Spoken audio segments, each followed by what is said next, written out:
अलीगढ़ मुस्लिम जी university में आप हिंदी के प्रोफेसर हैं, और जो नहीं जी जानते हैं अलीगढ़ मुस्लिम यूनिवर्सिटी को, उनको लगता है कि मुस्लिमों की यूनिवर्सिटी, और वहाँ ज्यादातर मुस्लिम हैं, मुस्लिम ही पढ़ते हैं। लेकिन ये सबको पता है कि, बहुतों को पता है जो जानते हैं, कि वहाँ पे जो है सब लोग हैं, और आप वहाँ हिंदी के प्रोफेसर हैं।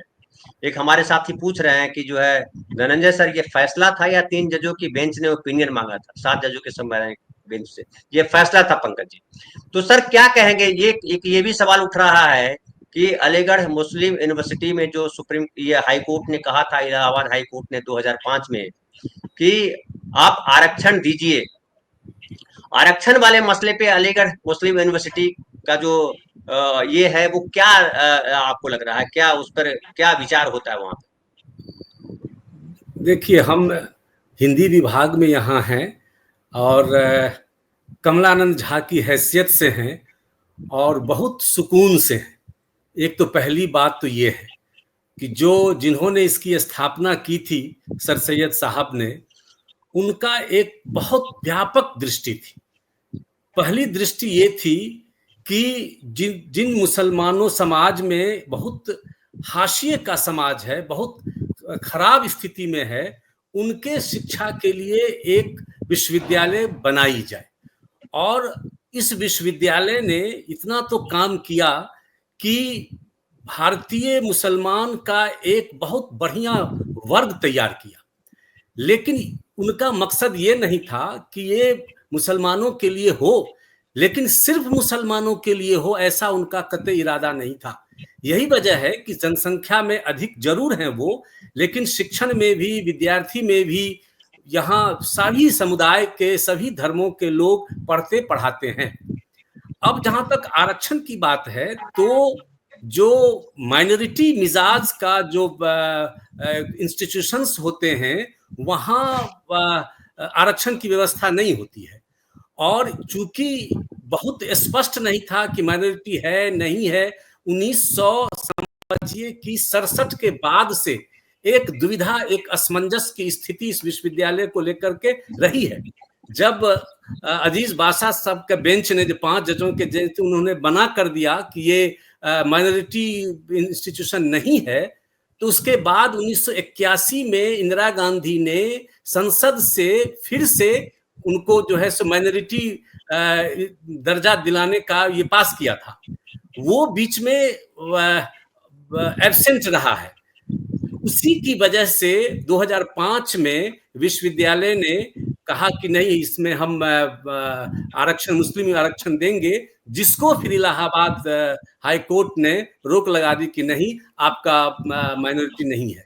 इस दृष्टि से ये क्लियर होना चाहिए कि कई न्यूज में देख रहा हूं जिसमें ये कहा जा रहा है कि अब विश्वविद्यालय को माइनॉरिटी का दर्जा, अल्पसंख्यक का दर्जा मिल गया है, लेकिन ऐसा अभी है नहीं। बड़ी बात यह है और अहम बात यह है कि जो 1967 में सुप्रीम कोर्ट ने ही कह दिया था कि ये माइनॉरिटी नहीं है, वो खत्म कर दिया गया। लेकिन अब है कि नहीं है, इसका फैसला फिर आगे जो 3 बेंच के जज को दिया गया है, और उनको जी। बहुत हद तक बांध भी दिया गया है कि माइनॉरिटी इंस्टीट्यूशन किसको कहते हैं, यानी कि किसने बनाया, किसके चंदे से बना, किसने जमीन दी और ज्यादा किसने दी। इन सारे दृष्टियों का वो अवलोकन करेंगे, उसका अध्ययन करेंगे, और उस आधार पर भी फैसला आएगा।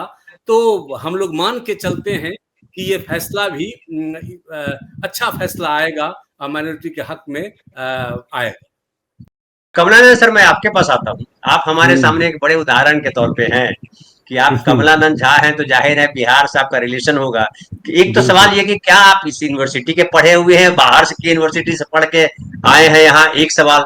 दूसरा ये कि हमारे यहाँ बिहार की ही अगर मैं बात करूं, तो बिहार में कॉलेजों में ये राजपूतों का कॉलेज है, ये भूमिहारों का कॉलेज है, ये यादवों का कॉलेज है, बड़ा फेमस है बिहार में, हम जितना जानते हैं। क्या आपको लगता है कि अलीगढ़ मुस्लिम यूनिवर्सिटी में, जिसे जेएनयू में नहीं कहा जाता है किसका कॉलेज, नहीं जानता, कोई नहीं जानता किसका कॉलेज, सब पढ़ रहे हैं, तो वैसे मेरी जो जानकारी है कि अलीगढ़ मुस्लिम यूनिवर्सिटी भले उसका नाम है, लेकिन वो सबके लिए कॉलेज है। आपका क्या एक्सपीरियंस है? देखिए, हम तो इस यूनिवर्सिटी को 1 फरवरी 2017 को ज्वाइन किया एज ए प्रोफेसर, और उससे पहले एक बार सिर्फ मैं एक रिफ्रेशर कोर्स करने आया था। तो यहाँ दूर दूर तक मेरा कोई मतलब न यहाँ का विद्यार्थी रहा हूँ, न इसके बारे में कोई मेरा परिचय था। कई विश्वविद्यालय से होते हुए यहाँ मैं आया, लेकिन कुछ यथार्थ बातें भी होनी चाहिए।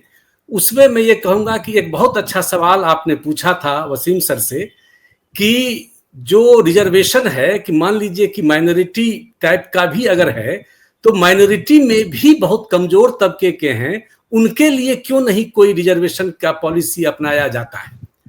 तो उसके पीछे तर्क ये है कि सबसे पहली बात तो इस्लाम में सैद्धांतिक रूप से वर्ण व्यवस्था है नहीं, व्यवहारिक रूप से चाहे घोर हो, लेकिन थ्योरेटिकल रूप से नहीं है, इसलिए थ्योरी के रूप में ये अपना नहीं रहे, जबकि होना ये चाहिए। और जिसकी ओर संजीव जी ने संकेत कर दिया कि शुरुआती दौर से ही थोड़ा एलीट अभिजात्य फ्लेवर विश्वविद्यालय का रहा है, इससे कोई बहुत इनकार भी नहीं किया जा सकता है। और इसलिए इस चीज को जो पसमंदा के लिए कोई रिजर्वेशन हो जाए, ये अभी तक नहीं हो पाया है।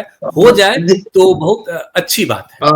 सर मैं थोड़ा सा इससे हट के देता हूँ, अपनी बात में जी थोड़ा सा हट के मैं कमलानंद झा साहब ने अच्छी बात बताई। सर मैं 1 मिनट आपके पास आता हूँ, ये कंप्लीट कर ले कमलानंद झा साहब। मैं अपनी बात कह देता हूँ। अच्छा ठीक, सॉरी। ये जो आपने कहा कि भूमिहार का कॉलेज है बिहार में, राजपूतों का कॉलेज है, ये बात सही है। जब वो कॉलेज पर्टिकुलर कॉलेज कॉन्स्टिट्यूएंट नहीं हुआ था और उन भूमिहारों के द्वारा, राजपूतों के द्वारा वो कॉलेज खोला गया था, उस समय तक वो छवि थी उसकी। लेकिन बाद में बिहार के जो कॉलेजेज कॉन्स्टिट्यूएंट हो गए, तो वहां धीरे धीरे वो नेचर खत्म हो गया। लेकिन जो चीजें चली आ रही हैं, कहा जा रहा है, वो चीजें कही जाती रही हैं। मैं दरभंगा से हूं, जहां सीएम कॉलेज बाबू साहब का ब्राह्मणों का कॉलेज माना जाता था, वहां कई तरह के लोग अब वहां हैं। उसी आधार पर अगर अलीगढ़ मुस्लिम विश्वविद्यालय को देखें, तो निश्चित रूप से मैं बहुत आइडियल विश्वविद्यालय मानता हूं, कल्चरली भी, सेकुलरली भी। लेकिन इस बात से इनकार नहीं किया जा सकता है कि यहाँ मुस्लिम, जैसा सर ने बताया कि 50% के आसपास तो हैं।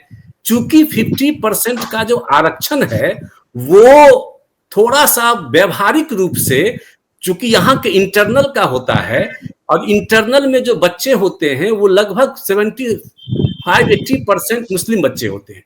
तो उनका जो रिजर्वेशन होता है, फिर कई तरह के रिजर्वेशन हैं, जैसे वहां के माता पिता अगर पढ़े हुए हैं, उनका भी कुछ किसी क्लासेज में रिजर्वेशन होता है। और कुछ कोटे भी होते हैं, कुछ वीसीज के कोटे भी होते हैं, कुछ अधिकारी के होते हैं। तो इन सबको मिला जुला करके जो लोग ये कहते हैं, वो 100% गलत नहीं कहते हैं। सैद्धांतिक रूप से मुसलमानों का आरक्षण नहीं है, लेकिन व्यवहारिक रूप से उसको ऐसा बनाया गया है कि जिससे कुछ मुस्लिम बच्चे भी अधिक, जरूरी भी है भाई। मैं ये कहता हूं कि पूरे देश में जहां विश्वविद्यालय है, जहां हिंदुओं को विशेष रूप से व्यवहारिक रूप से वरीयता दी जाती है, वहां अगर देश में कुछ ऐसे विश्वविद्यालय हो जहां सबसे हाशिए पर रहने वाले अल्पसंख्यक को कुछ वरीयता अगर दी जाती है, व्यवहारिक रूप से ही सही, तो कहीं से गलत नहीं है, वो वाजिब है, होना चाहिए।